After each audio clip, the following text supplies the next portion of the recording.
Hi everybody, it's Tamara from Eyes, and I have a fun new project here to share with you today, and this is what we're going to make, and you can craft along with me. When you open this up, you're going to see you basically get two journals in one. So I call it a Flippy Journal, and you'll see why. So, and I've just made it from some junk mail that I got well, it wasn't really junk mail, it was something I got at a business meeting that I was at. But you can use junk mail or anything else that you've got laying around. So you open it up, there's a little pocket here, and you've got your blank pages, and I'm going to decorate those right away. And I've just sewn them in. You've got your middle section, and there's your back, and then you flip it, ta-da, and you got another whole journal right there. So you can just keep flipping, and you just have lots of places to journal. And it's just a simple tie closure. You can do any kind of closure you want on this, really. But it's just a fun way to use up your junk mail and that sort of thing, and get lots of writing space. And you can slip it inside another very large journal, or it can be a journal on its own, or it can be something you throw in your purse for your grocery lists or to-do lists, that kind of thing. Anything you want. It's a fun project. So stay tuned, and I'm going to show you how I did it. Okay, so let's get started. This is what I'm starting with. This is a pamphlet that I just happened to get at a meeting, and I was so distracted by looking at it to figure out what I could make with it that I didn't even really read it at the meeting. But it's just an 8.5 by 11 sheet of paper, and it's just folded in thirds and sort of what I would call like a Z or an S cut or fold or that sort of thing. That's all it is. And so you don't even need a pamphlet. You can just take something you have at home. You can take regular copy paper, whatever you want for your base. But I'm going to use this.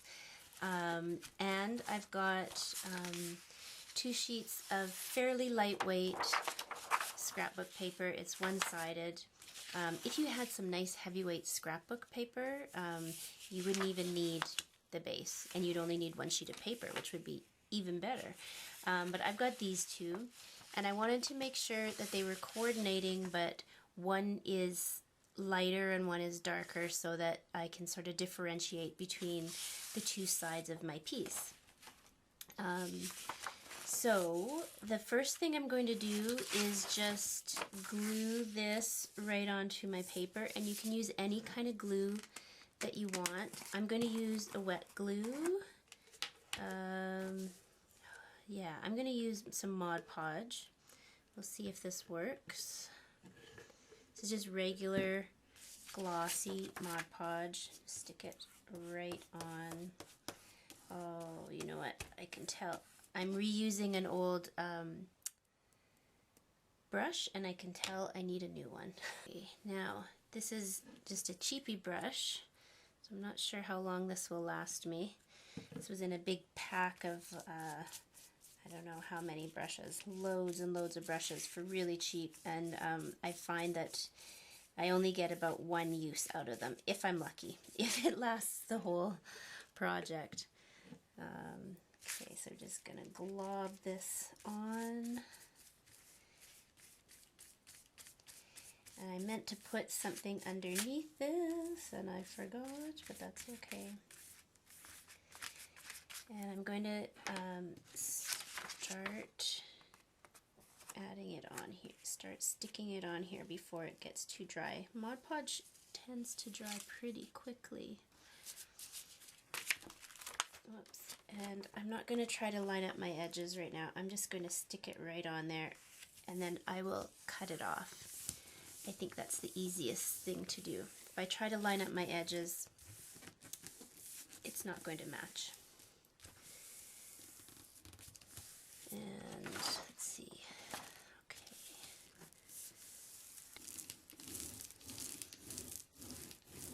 I like to use my brayer so that I can get all the edges down right to the very edge. I can see see I need more glue along this edge. And we'll do this other edge to be safe too.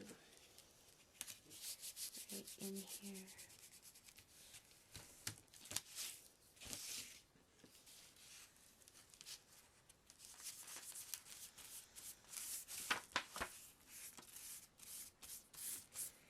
So a glue stick might be the better way to go because then you don't get as much warping or curling of the paper, but I find that the Mod Podge is longer lasting.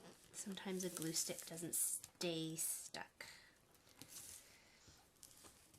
Okay, so I'm going to make sure all those edges are in there nice and tight. And then I'm going to cut this off of here. And the only thing with Mod Podge, you have to make sure you're okay with getting your hands dirty. But anyone who's into paper crafting is used to that. But Mod Podge can be a little messy. Whoops. Okay, so I'm going to let that dry a little bit. And then I'm going to come back and I'm just going to snip all the way around. Okay, so I've cut off all the excess, and now it's just time to, oh, and I refolded it to sort of get that fold into that new paper that I've glued onto it. And now it is time to add the other side. I'm just trying to decide if I'm going to stick with the wet glue or not, because it is buckling a little bit, but I think since I started with it, I'm just going to keep going. But I think if I make another one of these, I will probably go with a different type of glue. This is okay, but like I said, there's a bit of buckling. And you have to allow a bit of time for it to dry before you cut it off, because you will have some seepage around the edges. And I did try to cut the first one off a little too early, and what you get is a lot of you get a very ragged edge on the side, and you don't want that. You want a shabby look probably, but not that shabby. So just coat this up with glue, and I don't think there's a right or wrong way with this paper, no. So I'm just going to stick it on same as I did with the other side. I'm not going to worry about trying to line up my edges, just going to stick it on. And for this side, for sure, a brayer is needed to really get it down. There we go. And then I'm going to have to let this dry for a little bit, and then I will do the same and just cut off this excess. And then we will have the outside of this little folder. Okay, I'll come back when this is all glued down and dried and ready for the next step. Okay, so it's been a while. I actually got distracted and let everything dry, and in that time probably the light has changed in my room, so I apologize for that. But anyways, I'm back and I've cut off the excess, and I'm just going to find those score lines again and give it another little fold. I'll use my bone folder and make sure it really gets down, because now with 3 layers it's really thick. Okay, now we still just have an 8.5 by 11 with that sort of backwards Z or S or whatever it is, and I think I want to round my corners. And so I'm just going to use my envelope board corner rounder because I like the size of these. Let's see, hopefully it's not too thick. Nice. Just give each one a little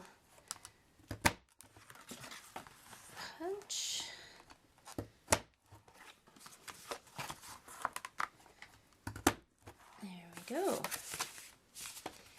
Okay, and let's see here. So I want mine to open this way. So what I'm going to do is put paper in here, and then when you flip it, it'll also open this way, and then I'll put paper in here. So you have paper, two separate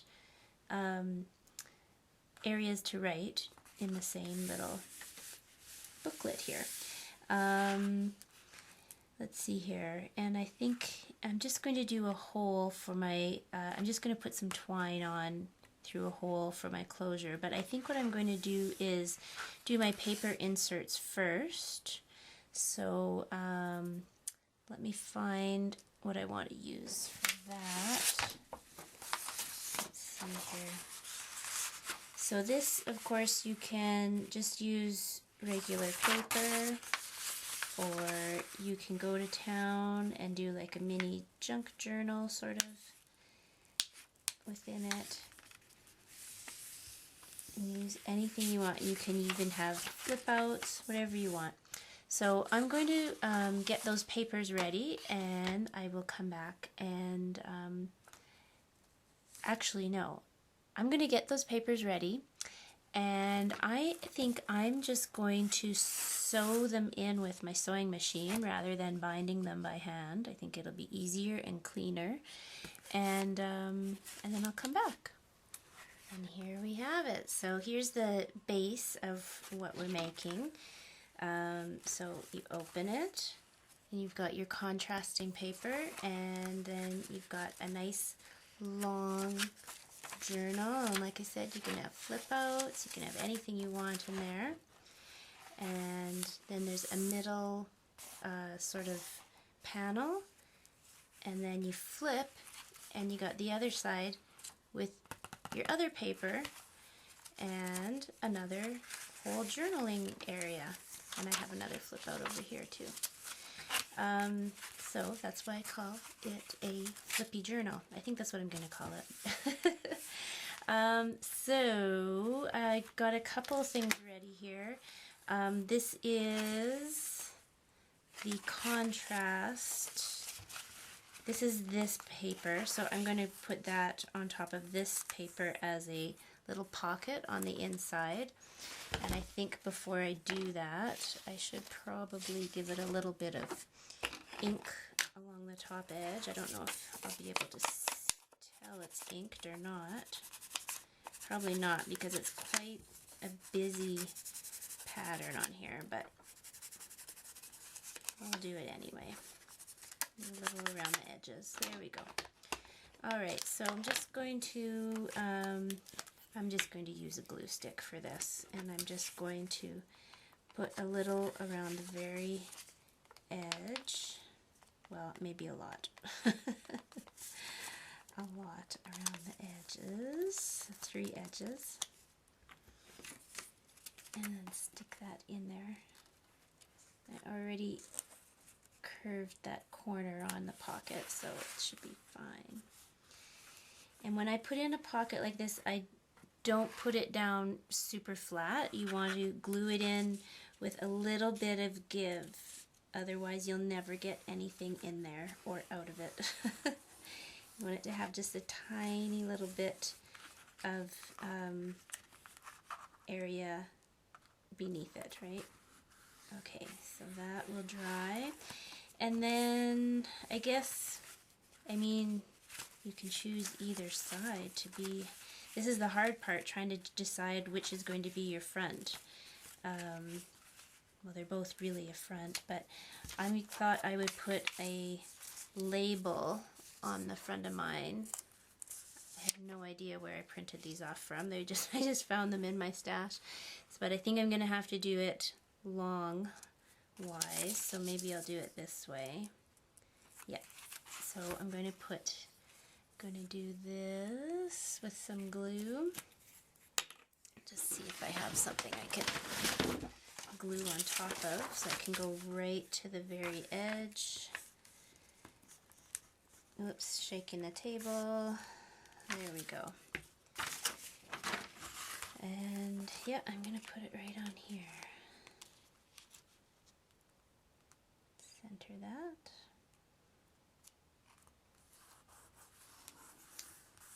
There we go. Now, a closure. Definitely need a closure. I only put 5 double-sided sheets in each side, so there's 10, but you can see it still wants to sit open on its own. So definitely needs some sort of closure, right? So I'm going to use this. You can just use a regular old hole punch. And I'm going to do it above the pocket, right about, oh, you know what I'm going to do first? I'm going to put my little hole reinforcer on first. And that way I know I'm not too close to the edge. Like that. Oh, you know what else I'm going to do first? I'm going to put a little glue on my hole reinforcer. These hole reinforcers were in my closet of junk, and these were things from my own school supplies from when I was a teenager, and I'm not going to tell you how long ago that was. It was long ago enough, though, that the adhesive on the back of them is not as good as it used to be. Alrighty, so we'll do one more on the inside. And of course you can do any kind of closure on here. You could do, you could put some lace right in between the layers when you're gluing them down. You could do a brad. You could do eyelet, whatever you want. I just like using this method because it's nice and quick and easy.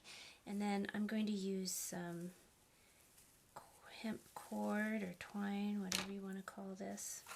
And I don't know, I'm not measuring it. I'm just taking a wild guess at how much I'll need.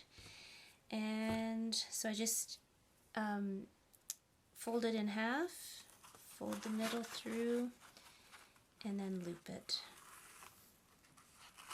Easy peasy.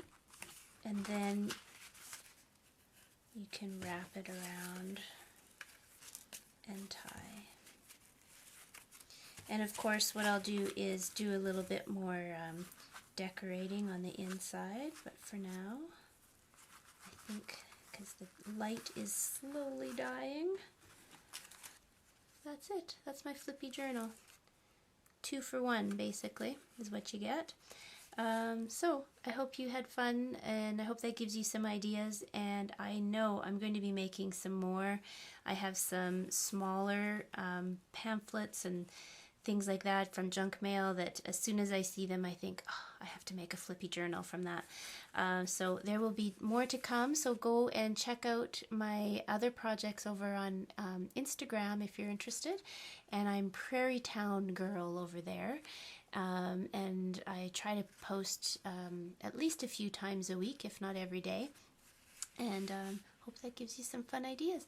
Thanks everybody for joining me today, and hope to see you back again soon. Bye bye.